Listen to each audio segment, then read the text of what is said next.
యేసుక్రీస్తు నామంలో పరిశుద్ధాత్మ ఆశీర్వాదమును ప్రతిరోజు చూస్తూ ఉన్న ప్రతి బిడ్డలకును నా హృదయపూర్వకమైన వందనాలు తెలియచేస్తూ ఉన్నాను. మీరు ప్రతిరోజు కూడా ఉదయాన్నే లేచి ప్రార్థించుట, వాక్యాన్ని ధ్యానించుట, పరిశుద్ధాత్మ ఆశీర్వాదాన్ని పొందుకుంటూ ఉన్నారని నేను నమ్ముచున్నాను. మీరే కాదు, అనేకులకు కూడా మీరు సువార్తను ప్రకటించేవారిగా ఉండాలి. మొదటిగా మన జీవితంలో ప్రార్థన, వాక్యము, దేవుని ఆశీర్వాదము, ఈ మూడు ఉన్నప్పుడు ప్రతి విషయంలో విజయాన్ని పొందుకుంటాం. కాబట్టి మీరే కాదు, అనేకులకు కూడా మీరు తెలియపరిచి ఇంకా నులివెచ్చిన జీవితాన్ని కలిగిన క్రైస్తవులుగా నులివెచ్చనగా ఉంటున్న ప్రతి ఒక్కరికి మరి తెలియపరిచి ఆ సమయమున మీరు మెలకువ రాకపోయినా మరి రేయి మొదటి జామున ప్రార్థించుట, మరి వాక్యాన్ని ధ్యానించుట, పరిశుద్ధాత్మ ఆశీర్వాదం పొందుకొనుట, ఇది ఎప్పటికీ మర్చిపోవద్దు. అలా ఎవరైతే క్రమం తప్పకుండా దేవుళ్ళ ముందుకు సాగుతూ ఉంటారో వారి జీవితంలో ఎన్నో మేలులు, ఎన్నో ఆశీర్వాదాలు పొందుకుంటూ ఉంటారు. ఈరోజు పరిశుద్ధాత్మ దేవుడు మనకిస్తూ ఉన్న వాగ్దానము 1 యోహాను పత్రిక 3వ అధ్యాయము 14వ వచనము, మనము సహోదరులను ప్రేమించుచున్నాము గనక మరణంలో నుండి జీవంలోనికి దాటి ఉన్నామని వెరుగుదుము. ప్రేమ లేని వాడు మరణమందు నిలిచి ఉన్నాడు. ఈ ప్రేమే ప్రభు మనకిచ్చారు.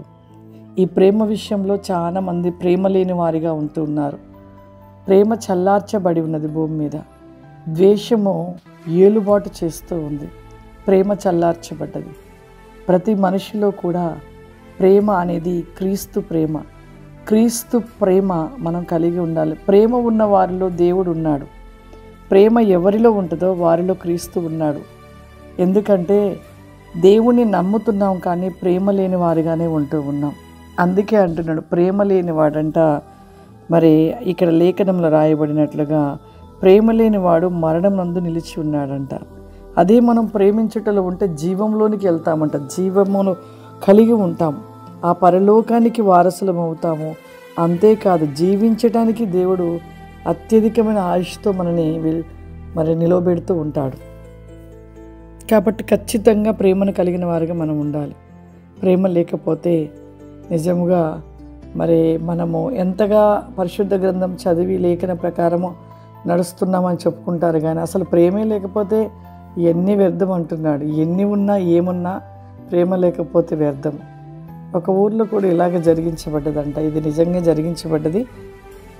ఒక కుమారుడు మిలిటరీలో జాబ్ చేస్తున్నాడంట. ఆ మిలిటరీలో జాబ్ చేస్తున్నప్పుడు తనకి ఒక కన్ను, ఒక కాలు, ఒక చెయ్యి, ఆ యొక్క మరి ఆ మిలిటరీలో ఆ యుద్ధాలలో అతనికి అవి 3 కూడా కోల్పోయాడంట. కన్ను, ఒక చెయ్యి, ఒక కాలు.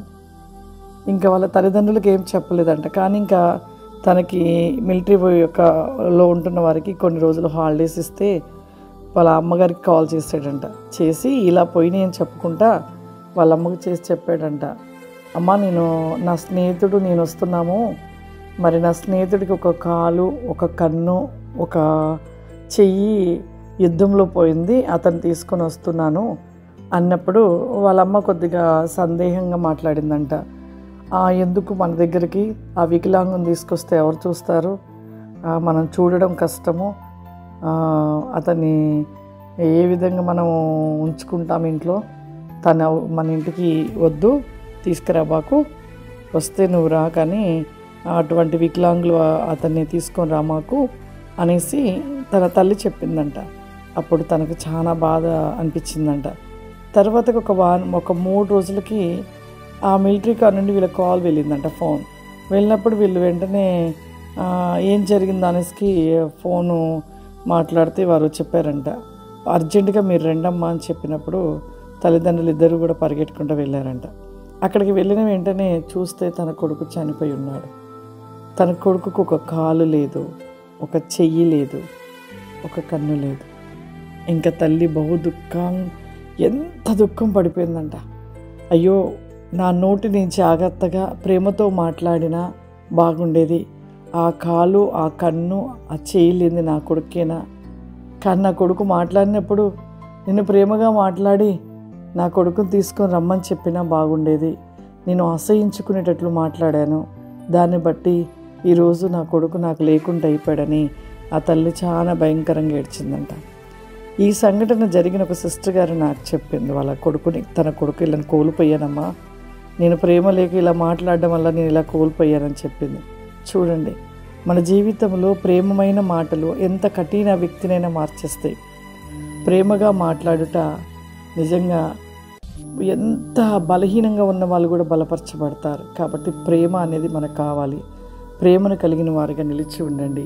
ఖచ్చితంగా దేవుడు మీలో ఉండి మీ పట్ల దేవుడు అనేకమైన విషయాలలో అద్భుతాలు జరిగిస్తాడు. అందరం కళ్ళు మూసుకున్నట్టు ప్రార్థన చేసుకుందాము. సర్వశక్తివంతుడా, దయగల తండ్రి, నీకు వందనాలు చెల్లిస్తున్నాను ప్రభువా. పరిశుద్ధాత్మ తండ్రి, దేవా, ఈ యొక్క పరిశుద్ధాత్మ ఆశీర్వాదం అనబడిన ఈ ప్రోగ్రాం చూస్తున్న ప్రతి బిడ్డను మీరు దీవించండి, ఆశీర్వదించండి నాయన. ప్రేమ కలిగి ఉండటం నేర్చుకోమని సెలవిస్తున్నావయ్యా. ప్రేమ ప్రతివేకమని సెలవిస్తున్నావు ప్రభువా.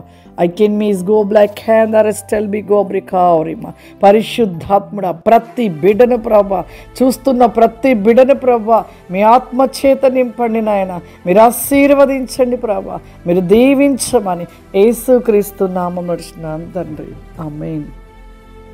God bless you. మీ అందరికి మరొకసారి వందనాలు తెలియజేస్తున్నాను.